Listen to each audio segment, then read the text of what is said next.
다음에 윤석열 대통령이 또 해결해야 되는 한 사람이 바로 이준석 전 대표와 관련된 상황을 어떻게 좀 정리할 것인가.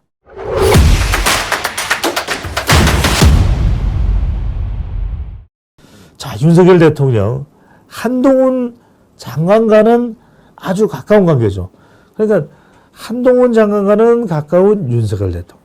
하지만 이재명 대표하고는 껄끄러운 충돌하고 있는 윤석열 대통령과 이재명, 윤명 대첩이죠. 그 다음에 윤석열 대통령이 또 해결해야 되는 한 사람이 바로 윤석열 대통령에게도 또 당에도 상당히 지금 어려움이 가시화되고 있는, 진행되고 있는 바로 이준석 전 대표와 관련된 상황을 어떻게 좀 정리할 것인가. 그래서 오래 끌 일은 아닙니다. 오랫동안 끌 일은 아니다. 이준석 전 대표 관련된 일이. 그래서 방송을 하고 있는 오늘이 10월 6일이죠. 그래서 6일에서 7일 넘어가는 당 중앙윤리위원회가 많은 사람들이 이 답이 나오기를 기다리고 있다고 판단을 하기 때문에 또 결정을 못 내고 넘어가면 또 계속해서 논란이 일파만파. 그래서 우리가 구조적으로만 놓고 보면 너무나 지금 당이 어려운 때잖아요. 비대위지, 지지율은 안 나오지, 대통령 계속해서 좌충우돌하고 있지. 그런데 또 해야 될 조치를, 결정을 또 못할 수도, 안 할 수도 없는 거예요.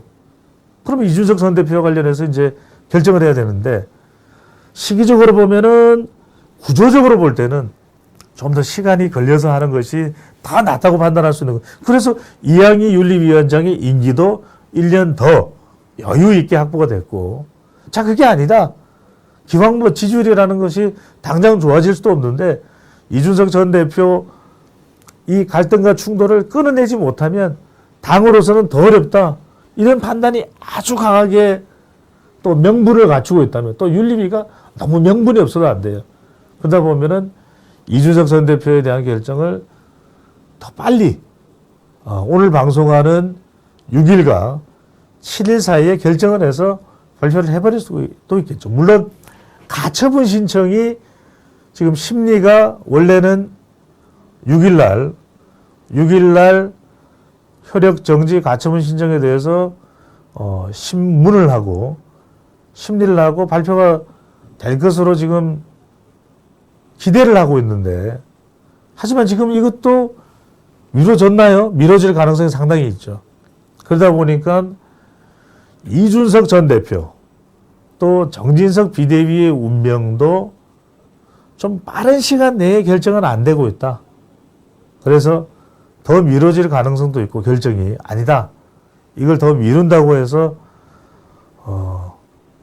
아무런 문제 없이 해결되는 것도 아니고, 지지율도 지금 더 끌어올릴 수 있는 당장의 그런 상황도 아니라면 오히려 예정했던, 또 생각했던, 또 눈치 보지 말고 해버리자, 이렇게 또 생각을 한다 그러면은 빠른 결론이 나올 수도 있겠고요. 무엇보다 중요한 것은 지금 상황 자체가 국민의힘과 이준석 전 대표가 함께 가기는 상당히 어려운 구조다. 그렇다면 빨리 국민의힘도 당의 새로운 리더십을, 그것이 누가 될지, 지금 뭐 당권을 노리고 있는 인물들도 속속 등장을 하고 있어요. 김기현 의원, 안철수 의원, 또 다른 인물도 나오겠죠.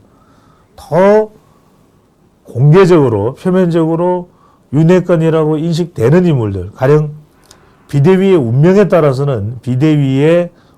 따라서는 정진석 비대위원장이 차기 당권에 도전할 수도 있어요. 그래서 이런 다양한 또 다이내믹한 이준석 전 대표 관련해서도 아직 완전히 매듭 지어지지 않았기 때문에 정치적인 국면이 펼쳐져 나갈 것으로 전망이 됩니다. 우리